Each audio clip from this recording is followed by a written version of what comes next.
So non computer science background కానీ are commerce background కానీ are ఎవరికైనా మంచి కమ్యూనికేషన్ స్కిల్స్ ఉన్న క్యాండిడేట్స్ సో టెక్నికల్ జాబ్స్ అంటే కోడింగ్ జాబ్స్ చేయడానికి చాలా కష్టంగా ఫీల్ అవుతుంటారు.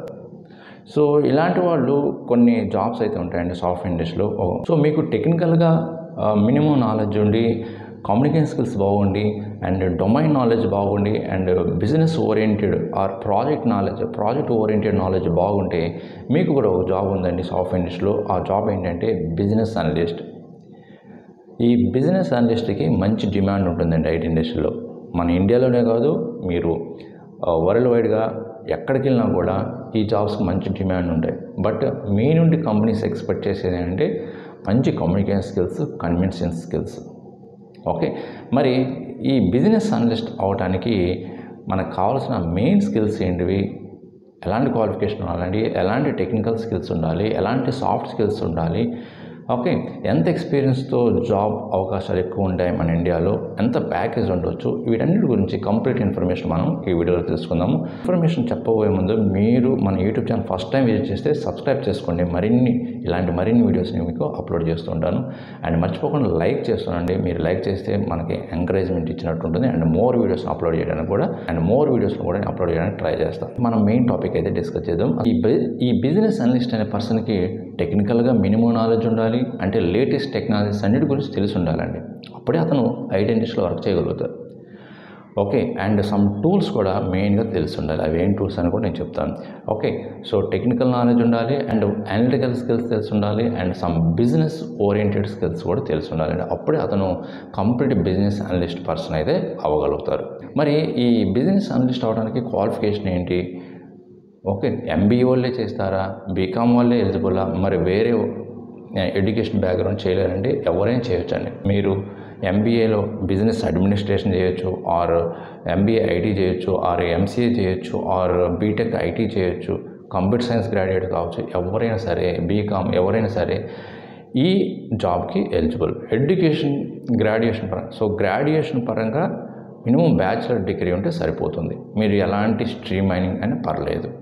ఓకే, అది సెకండ్ ఏంటంటే మీకు బేసిక్ అండర్స్టాండింగ్ ఉండాలండి ఈ సాఫ్ట్వేర్ గురించి, సాఫ్ట్వేర్ ఇండస్ట్రీ గురించి. సపోజ్ మీకు ఎస్డిఎల్సి ఫండమెంటల్స్ అయితే తెలిసి ఉండాలి. సాఫ్ట్వేర్ డెవలప్మెంట్ లైఫ్ సైకిల్, అసలు ప్రాజెక్ట్స్ని ఎలా డెవలప్ చేస్తారు, వీటన్ని గురించి అయితే తెలిసి ఉండాలి. ఎన్ని డిపార్ట్మెంట్స్ ఉంటాయి, ఏమేమి రోల్స్ ఉంటాయి, జాబ్ రోల్స్ ఉంటాయి.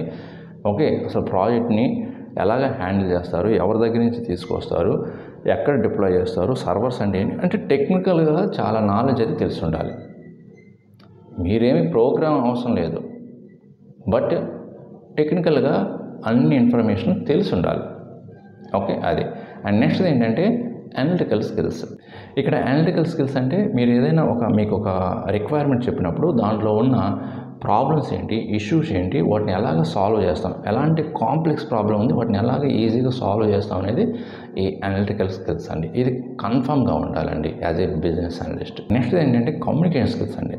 కమ్యూనికేషన్ స్కిల్స్ ఇంకా చెప్పనవసరం లేదు. ఎందుకంటే ఈ బిజినెస్ అనలిస్ట్ అనే పర్సన్ ఏంటంటే మెయిన్ రెస్పాన్సిబిలిటీ ఏంటంటే రిక్వైర్మెంట్స్ని గ్యాదర్ చేసుకోవటం. రిక్వైర్మెంట్స్ని గ్యాదర్ చేసుకునే టైంలో ఏంటంటే మీకు stake holders, different types of clients మీకు మీట్ అవ్వచ్చు. ఓకే, కొంతమంది ఫారినర్స్ ఉండొచ్చు, వాళ్ళతో కమ్యూనికేట్ అవ్వడానికి అవకాశాలు ఉంటుంది. సో అందువల్ల కమ్యూనికేషన్ అనేది చాలా ఇంపార్టెంట్. ఈవెన్ మీరు నాన్ టెక్నికల్ గైతో కూడా మీరు కమ్యూనికేట్ చేయాల్సి వస్తుంది బిజినెస్ డీల్ చేసేటప్పుడు, రిక్వైర్మెంట్స్ గ్యాదర్ చేసేటప్పుడు. అందువల్ల ఏదైనా మీరు ఒక ప్రోడక్ట్ గురించి, ఏదైనా ఒక సర్వీస్ గురించి మీరు ఒక పర్సన్కి, నాన్ టెక్నికల్ క్యాండిడేట్గా ఎక్స్ప్లెయిన్ చేయాలంటే మీకు కమ్యూనికేషన్ స్కిల్స్ వెల్ అండ్ గుడ్గా ఉండాలి. అండ్ నెక్స్ట్ ఏంటంటే డాక్యుమెంటేషన్ క్రియేట్ చేయడంలో చాలా ఎక్స్పర్ట్ అయి ఉండాలండి. ఎందుకంటే మీరు ప్రతిదీ రిక్వైర్మెంట్స్ని గ్యాదర్ చేసుకున్న తర్వాత వాటిని డాక్యుమెంటేషన్ చేయాలి. ఈఆర్ డయాగ్రామ్స్ క్రియేట్ చేయాల్సి వస్తాయి, యూజ్ కేసెస్ క్రియేట్ చేస్తుంది, యూజర్ స్టోరీస్ క్రియేట్ చేయాల్సి వస్తుంది. సో వీటన్నిటిలో మీరు మంచి ఎక్స్పర్ట్స్ అయి ఉండాలి డాక్యుమెంటేషన్ క్రియేట్ చేయడంలో.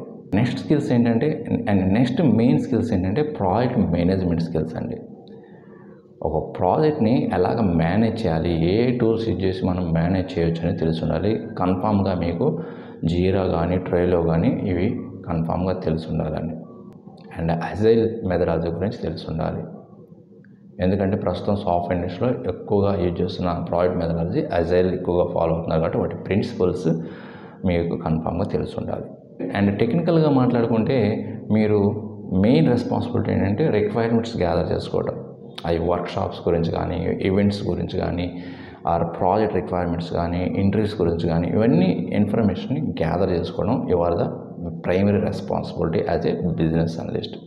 అండ్ వీటితో పాటు కొన్ని డేటా అనాలిసిస్ స్కిల్స్ కూడా తెలిసి ఉండాలి.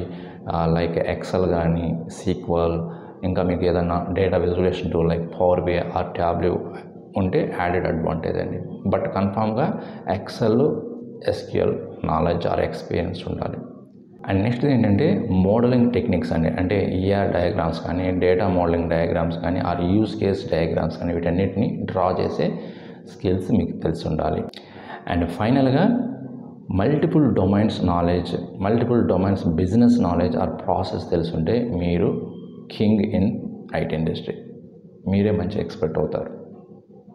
ఓకే, సో ఇవండి మెయిన్గా ఉండవలసిన soft skills and technical skills as a business analyst. Okay, so ఇవి కానీ వీటిలో కానీ మీరు మంచి ఎక్స్పర్ట్ అయ్యారంటే you can become a business analyst.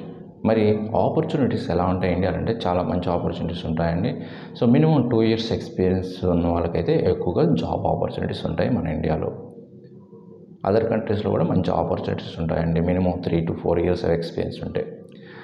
And ఇంకా ప్యాకేజ్ విషయం అంటారా, సో ఇది 2 years ఎక్స్పీరియన్స్కి up to 4 to 5 lakhs package కూడా వస్తాయి. మంచి కంపెనీస్ అయితే 6 lakhs కూడా ఇస్తారు. ఓకే, అదే 3 years ఎక్స్పీరియన్స్కి అయితే మాత్రం మీకు 6 lakhs to 8 lakhs, అని మంచి కంపెనీ అయితే 10 lakhs కూడా ఇస్తారండి, based on your entry performance and you specified skills in your profile. ఇవన్నీ స్కిల్స్ నేర్చుకున్న తర్వాత ఒక మంచి పోర్ట్ఫోలియో ఆర్ మంచి రెజ్యూమ్ ప్రిపేర్ చేసుకొని మీరు మీ రెజ్యూమ్ని జాబ్ పోర్టల్స్లో అప్లోడ్ చేయండి. Definitely you will get an opportunity in software industry. ఈ కోర్స్ అయితే నేను ప్లాన్ చేస్తున్నాను, with in a month or 2 months I'm going to start this business analyst course. Okay, so నేను మళ్ళీ ఇంకొక వీడియో అయితే చేస్తాను, ఎప్పుడు స్టార్ట్ చేస్తాను ఈ కోర్స్ అనేది. ఓకే, సో మీకు ఇంకా ఏదైనా కెరీర్ రిలేటెడ్ డౌట్స్ ఉంటే మన luckyhiteup.com అనే వెబ్సైట్లో కెరీర్ గైడెన్స్ అనే ఆప్షన్ ఉంటుంది. ఆప్షన్కి వెళ్ళి మీరు సెలెక్ట్ చేసుకోండి, స్లాట్ బుక్ చేసుకోండి, నేను మీ డౌట్స్ని ఫోన్ ద్వారా క్లియర్ చేస్తాను. ఓకే, అండ్ మీరు ఈ బిజినెస్ అనలిస్ట్ మీద ఏదైనా ఇంటర్వ్యూ ప్రిపరేషన్ కావాలన్నా కూడా అది కూడా నేను చేపిస్తానండి, ఆ సర్వీస్ కూడా ఉంది. సో ఈ సేమ్ మెయిల్, సో ఈ మెయిల్ ఐడికి మీ డీటెయిల్స్ షేర్ చేయండి. We will discuss on this. So we will discuss more about on this program. Okay, so మీకు ఇన్ఫర్మేషన్ వస్తే మీ ఫ్రెండ్స్కి షేర్ చేయండి. ఇంకొక మంచి యూస్ఫుల్ ఇన్ఫర్మేషన్ వీడియోతో మళ్ళీ కలుద్దాం. Thank you very much.